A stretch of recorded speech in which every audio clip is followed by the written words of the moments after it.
রাজকন্যা শব্দটা শুনলেই আমাদের চোখে ভাসে রাজপ্রাসাদ, দাসদাসী আর হিরে জহরত। কিন্তু আজ আমি আপনাদের এমন এক রাজকন্যার গল্প শোনাব যার ঘরে দিনের পর দিন চুলা জ্বলত না, জাতাকল ঘোরাতে ঘোরাতে যার হাতে কড়া পড়ে গিয়েছিল, তবু তিনি পৃথিবীর কোনো সম্রাজ্ঞী নন। তিনি হলেন জান্নাতের সমস্ত নারীদের নেত্রী। তিনি আর কেউ নন, বিশ্বনবী সাল্লাল্লাহু আলাইহি ওয়াসাল্লামের সবচেয়ে আদরের কন্যা হজরত ফাতেমা জোহরা রাদিয়াল্লাহু। তার জীবন কোনো রূপকথা ছিল না, তার জীবন ছিল আত্মত্যাগ, চরম ধৈর্য আর অকল্পনীয় সাহসিকতার এক জীবন্ত ইতিহাস। চলুন ফিরে যাই সেই উত্তাল মক্কায়। সময়টা ইসলামের একেবারে শুরুর দিকের।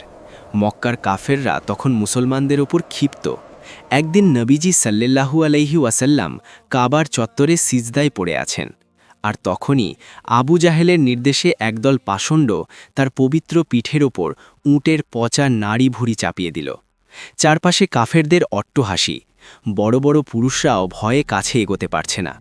ঠিক সেই মুহূর্তে একটি ছোট্ট মেয়ে বিদ্যুৎ বেগে ছুটে এলেন। তিনি ফাতিমা রাদিয়াল্লাহু।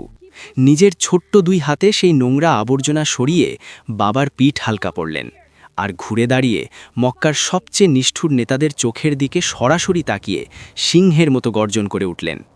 একটি ছোট্ট মেয়ের সেই রুদ্রমূর্তি দেখে সেদিন মক্কার বড় বড় কাফেরদেরও রক্ত হিম হয়ে গিয়েছিল।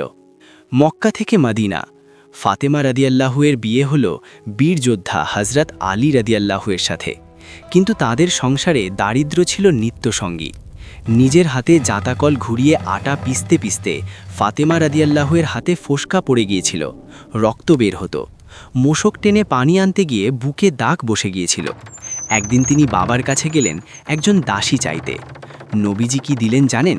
তিনি দাসীর বদলে দিলেন এমন এক উপহার যা আজও কোটি কোটি মুসলমান নামাজের পর পড়ে। সুবহানাল্লাহ, আলহামদুলিল্লাহ, আল্লাহু আকবার।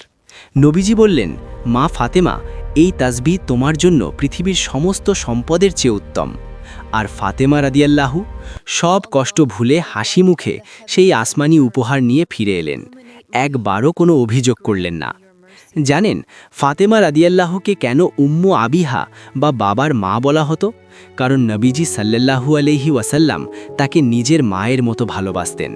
যখনই ফাতেমা রাদিয়াল্লাহু নবীজির ঘরে আসতেন, তখন পৃথিবীর সর্বশ্রেষ্ঠ মানব, যাকে এক নজর দেখার জন্য মানুষ পাগল ছিল, সেই নবীজি সাল্লাল্লাহু আলাইহি ওয়াসাল্লাম নিজে দাঁড়িয়ে যেতেন, নিজের চাদর বিছিয়ে মেয়েকে বসতে দিতেন, কপালে চুমু খেতেন।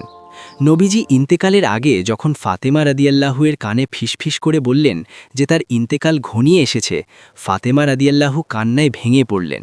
কিন্তু পরের মুহূর্তেই যখন নবীজি বললেন যে আমার পরিবারের মধ্যে তুমি সবার আগে আমার সাথে জান্নাতে মিলিত হবে, তখন তার মুখ আবার হাসিতে উজ্জ্বল হয়ে উঠল। চরম দারিদ্র্য তাকে দুর্বল করতে পারেনি, কাফেরদের জুলুম তাকে ভয় দেখাতে পারেনি।